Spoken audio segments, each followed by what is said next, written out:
Good morning and welcome to the Brick by Brick podcast with Ronald Pauleus, where we talk about the principles of life, entrepreneurship, owning, and business that you need to use to implement to be able to build the life you want, a life worth living brick by brick. I want to highlight an experiment that is profound in its implications and shares the power of influence. It's it's that invisible thing you don't see. Even now as you listen to this, I'm influencing you and you don't see rays coming your way. You don't see the sound wavelengths that are entering into your ear and yet I'm influencing you. And I want us to be more aware of our influence. But today, I want to zone in on the influence others are having on us. This was an experiment done in 1951. It's the experiment done by Solomon Asch. He wanted to experiment and the see the power of influence on people. And he specifically wanted to see the power of negative influence. Now, it wasn't one of those crazy times where he had people do something that was unethical. He was just wanting to see if people got in a group and there was someone who was not aware of the experiment and there was got into a group, and what he wanted to do was he got people in a group of actors, and then he got somebody in unknown to that there's an experiment happening. And what he would do is he would show them three comparison lines. You can literally YouTube this and see exactly what I'm talking about. And there was one line, a called the target line, that was to be used to match up with either A, B, or C. So here's a control line, here's a line that you have to match up with these three different lines that two are obviously different, then one is obviously the correct one. Now, let's say for visual, let's just say it's a straight line. There is the choice of A that was a line that looked like an L. And then there was another line that looked like a ziggly line, if you will. Well, let's say like this. It was a straight line, but it kind of had a slight edge to it. And then there was a straight line. And so the experiment started, and what would happen is this person who does not know there's an experiment happening would choose the correct line a few times. And other people in the group would do the same, but a lot of people would start to choose the wrong line. It progressed and the lines got obviously more different and wrong in their choices of which was correct. And the group that was in on the experiment started to choose the wrong line 99% of the time. And so the or 70, it was around 90% of the time. And so what would happen is they found that 75% of participants conformed at least once, giving the wrong answer just because the group did. But when in a group, but when alone, participants answered correctly 99.9999% of the time. What's happening there? Alone, they're answering correctly 99.9999% of the time, but in a group, 75% of those same participants conformed at least once. You can watch this experiment happening on YouTube, and you could see the consternation of the participant who is looking at the three choices, and the group's chosen the wrong choice, and he's it's like, okay, I'm gonna go with them. You can see the stress, not stress, but you can see the confusion of, okay, am I doing something wrong now?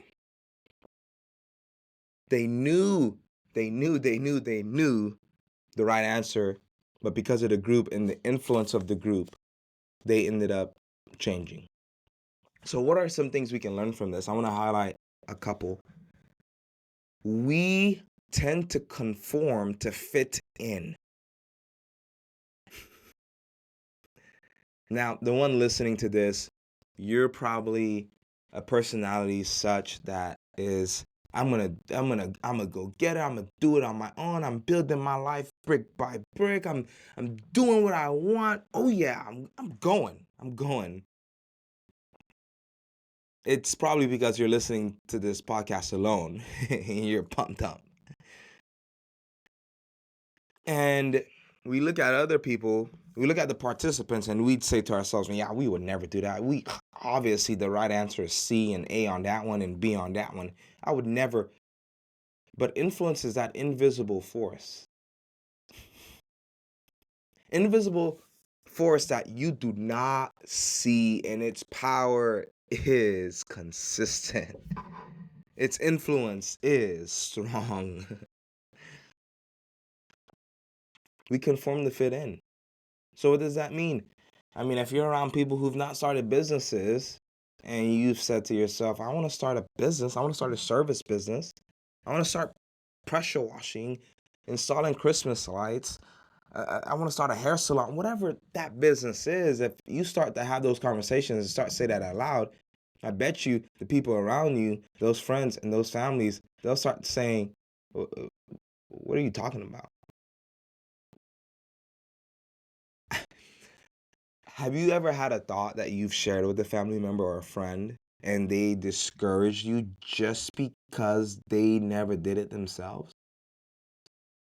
Or no, because they never would say that, but you start to hear what they're saying and it doesn't make sense. Now, there are those friends and family members that allow us and help us to analyze the situation and really process and say to ourselves, yeah, the cost associated with this is not worth the risk, and the risk is not worth the cost, vice versa. Yeah, you're right. You're right. I'm not going to do that because the benefit at the end doesn't make sense with all that I'll have to go through. But there are some other friends, there's some other family members, you start to listen to them, and they're saying to you, yeah, man, you shouldn't start a business. Your W-2's fine. Man, yeah, put money in the 401k, get stocks. You'll be good. Man, you're about to become a manager. You're about to be promoted. Stay with it. All while they not understanding the conflict you have wanting to build a different life brick by brick. And it's in those moments that we tend to conform to fit in. Yeah, you're right. You're right. Why would I leave this job? I've been here 10 years. Why would I leave this job? I'm getting good checks, good overtime. I'm getting great. I'm getting great paid time off, PT. Yeah, maternity leave. Oh, the benefits are amazing. We conform to fit in. The other thing I want to highlight from this study is that we can tend to doubt ourselves under social pressure.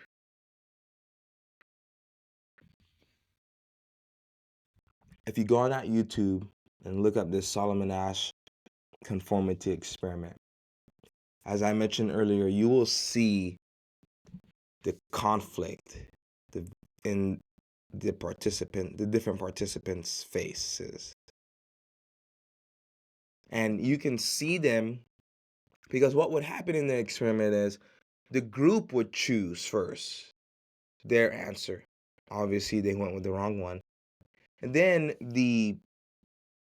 that unknown person being experimented on would have to make a choice, and you can see them doubting themselves because there are a few of those lines that it's real close. It's real close. Then there are times where it's obviously different.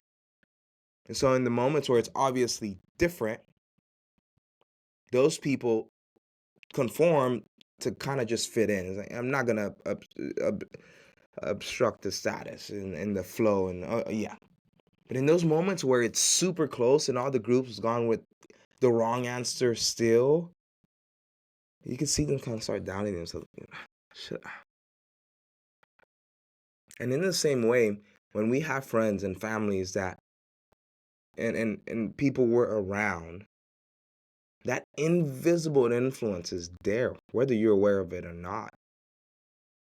And you've already done the research, you've done the background homework, you've been on YouTube University, you've joined even maybe a couple mentorships, communities. I'm in Sub 2 community and Verified Flippers here locally in Oklahoma City.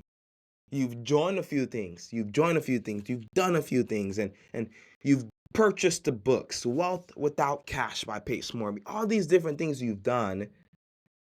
You got more information than all of your friends and your family. And then you start having conversations with them, and they start to say, "Are you sure about that? Like, is that worth it? Will you really? Will you really be able to do that? You sure you wanna?" And that influence just seeps in. Just seeps in. You start to doubt yourself. Man, is it really worth it to get a rental property? I know I was trying to offset taxes and and build some passive income for my family. Although it's not so passive at the beginning, but it kind of pays out long term. Well, does it really pay out long term? I wanted to start to build wealth so that instead of leaving one house for all of my kids to share, they could each kind of just have their own house. But is it really worth it? You start to mold it over because that influence has created doubt. The other thing I want to mention and highlight is that this can work in reverse. The same way you can be in a room with people making bad choices, poor choices, clearly wrong choices, and it influences you, could lead you to doubt. In the same way, if you're in the right room with people who are making positive choices, good choices, choices that are clearly right, that invisible influence, that invisible force will have an effect on you. If you're around people who regularly say, "Yeah, I started a business this week. Yeah, I'm looking to buy a business this week. Started a business this year, grew it to 7 million in revenue, and yeah, want to start another one next year that kind of connects with this one. Started pressure washing. You know what? I'm gonna do Christmas lights also because I'm already talking to the residents, cleaning their house, washing their house. Kind of downtime in the winter. Do Christmas lights. You know what? During the summer, I might add lawn mowing to it. Do a full house service business. Why not? Later, I'm gonna get into roof. If you're around people who are having these high level thoughts and having these high level conversations with themselves and with you, having these high level connections, you'll start to realize that, yeah, and I mean, I just wanted to get a little salon going. Actually, I just wanted to rent a chair at a salon. You know what? I'm gonna rent out a store, and I'm gonna have my own chair in there, and I'm gonna lease out my other chairs for other saloners or hairstylists to do hair, and now I'm getting paid truly passively while still doing what I love. When you get around people having those types of thoughts, you start to realize that influences you too. That changes you too. That helps you too. And so, what are you doing to get into the right rooms, to be around the right people? Now, it's hard because you're around the people you are around currently because you're doing the same things. You're at the same job, you go to the same gym, you go to the same grocery store, you do the same nightly activity. That's understandable.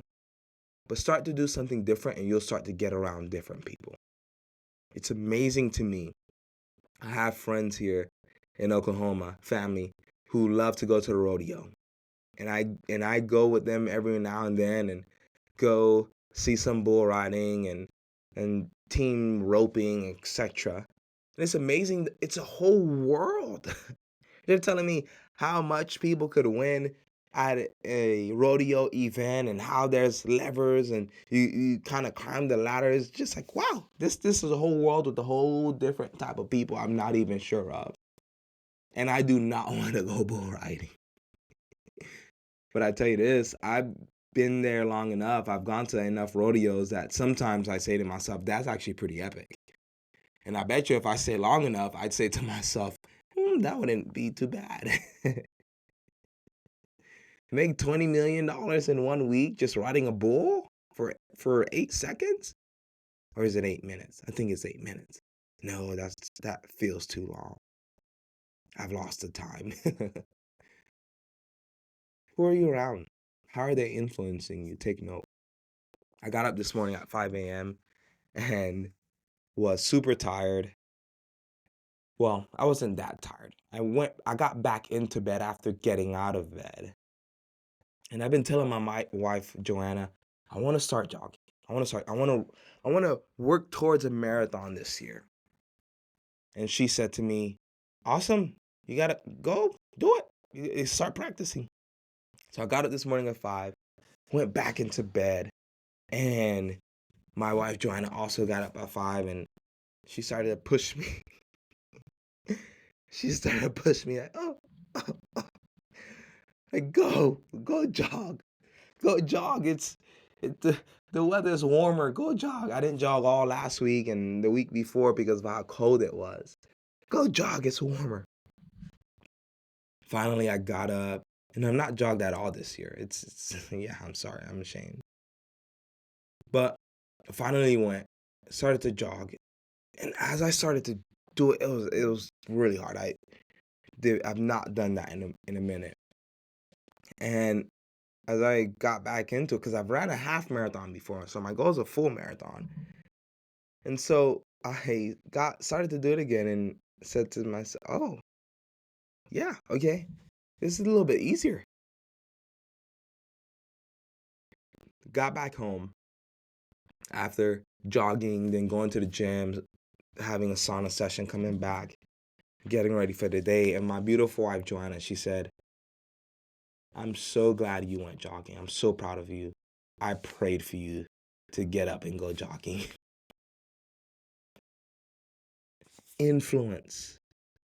Are you around people who are praying and hoping you don't do the thing you've always wanted to do? You don't take the risk. You don't take the leap. You don't build a life worth living brick by brick? Or are you around people who are praying and literally pushing you, saying, go, get out of bed. Get out of bed. Go do it. Jim Rohn have said this quote and many others also. You become the average of the 5 people you spend the most time with. Who are you spending the most time with? Who is in your circle?